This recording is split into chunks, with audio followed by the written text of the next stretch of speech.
Hello बच्चों, कैसे हैं आप सभी। आशा करती हूँ कि आप सभी स्वस्थ होंगे, खुश होंगे, अपना कार्य कर रहे होंगे। चलिए आज हम करेंगे एससीईआरटी द्वारा दी गई वर्कशीट दिनांक 19 फरवरी 2022 क्रमांक संख्या 28। आज की वर्कशीट हमारी रीडिंग कैंपेन इंग्लिश की क्लास 4 की। यहाँ पर ए बी सी आपका जो भी सेक्शन हो लिख लीजिएगा। ये वीक 5 की है, थीम है क्लीन आवर रिवर्स। यहाँ पे स्टूडेंट अपना नाम लिखेंगे, यहाँ पे टीचर का नाम। तो चलिए बच्चों बिना समय गवाए वर्कशीट शुरू करते हैं। क्या दिया गया है वर्कशीट में। Good morning dear student, good morning प्यारे बच्चों। Hope you are doing well. आशा करती हूँ कि आप सभी स्वस्थ होंगे। Do you remember the Jumbo and his friend. क्या आपको याद है जम्बो और उसके दोस्त।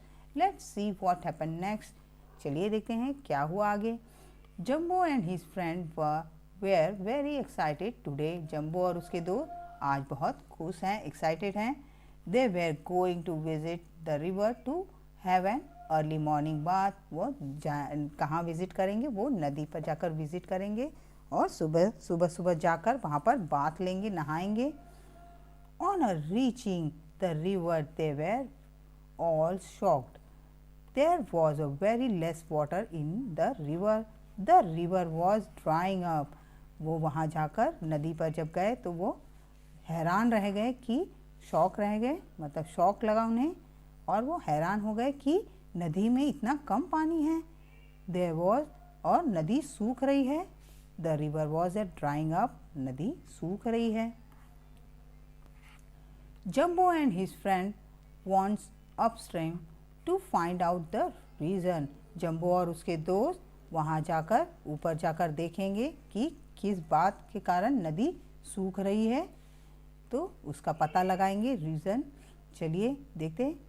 One On reaching upstream, they were shocked to see that the river was filled with plastic waste like bottles, polythene bags, can, etc. It was a causing the river, clogging the river. तो वहाँ वो जाकर वो shock रह गए। ऊपर जाकर उन्होंने देखा तो वो शॉक रह गए कि नदी किससे भरी पड़ी है, प्लास्टिक वेस्ट से। प्लास्टिक जो प्लास्टिक की गंदगी के ढेर से भरी हुई है। लाइक अ बॉटल, पॉलीथीन बैग और कैन, जो प्लास्टिक बॉटल, कैन और थैली से भरी हुई है। और वो क्लॉगिंग, नदी को बंद कर दिया है। They decided to clean the river themselves. Within a few days time the river was a full of water again. उन्होंने डिसाइड किया कि वो खुद से नदी को साफ करेंगे। विद इन फ्यू डे, कुछ ही दिनों बाद नदी पानी से भर गई। कुछ दिन की मेहनत के बाद ही नदी पानी से भर गई। उन्होंने रोज साफ किया थोड़ा थोड़ा। Now it's time for the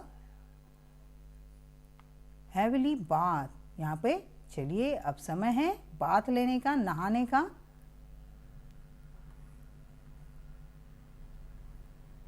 चलिए आगे देखते हैं बच्चों क्या दिया हुआ है। First, have you ever thought about what would happen if we polluted all the river.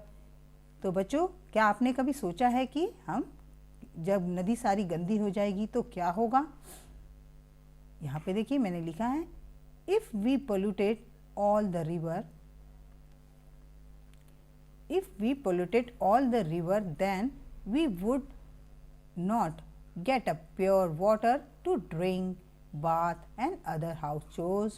यहाँ पे अगर पानी खराब हो जाएगा तो हम घर के काम नहीं कर पाएंगे, हम अच्छा पानी नहीं पी पाएंगे, जैसे नहाना, पीना, खाना बनाने का और भी घर के सारे काम नहीं कर पाएंगे। चलिए आगे देखते हैं। Question number 2, name any 5 things which can cause water pollution. आपको 5 थिंग के बारे में लिखना है जिसके कारण वाटर पोल्यूशन वाटर गंदा होता है। तो यहाँ पे है डंपिंग, जो हम अपना कचरा डाल देते हैं। ऑयल पोल्यूशन, जो फैक्ट्री से ऑयल पोल्यूशन निकलता है। और इंडस्ट्रियल वेस्ट, जो इंडस्ट्री का गंदा कचरा होता है वो भी नदियों में जाता है। स्वैग्स और वेस्ट वाटर, स्वैगजेज जो हमारे घर का गंदा पानी होता है नालियों का, वो भी जाकर गंदगी जो हमारी होती है घर की नालियों से होकर वो नदी में जाता है। एसिड रेन जो एसिड की बरसात होती है उसके कारण भी नदी पोल्यूशन होता है, उससे एयर भी पोल्यूशन होता है, पेड़ों को नुकसान होता है। चलिए आगे देखते हैं। Question number 3, we use water for different things, right any 6 use of water in your notebook. यहाँ पे आपको जो डिफरेंट थिंग्स हैं हम पानी का यूज़ कौन सी चीज़ों के लिए करते हैं वो आपको लिखना है। कोई 6 यूज़ तो मैंने यहाँ लिखा है, drinking, bathing, washing a cloth, cooking a food, washing a utensil और फ्लशिंग द टॉयलेट। यहाँ पे ये 6 चीज़ें हैं। आपको जो और चीज़ें बच्चों याद आए तो आप वो भी लिख सकते हैं, ज़रूरी नहीं कि यही लिखें।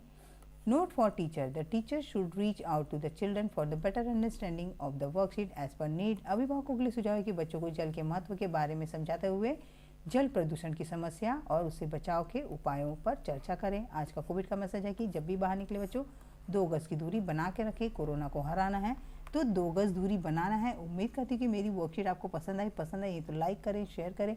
अगर आप मेरे चैनल पर नए हैं तो मेरे चैनल को फटाफट से सब्सक्राइब करें ताकि आपको नोटिफिकेशन मिलती रहे मेरी हर वीडियो की। अपना ध्यान रखें, सेफ रहें, बाय बाय।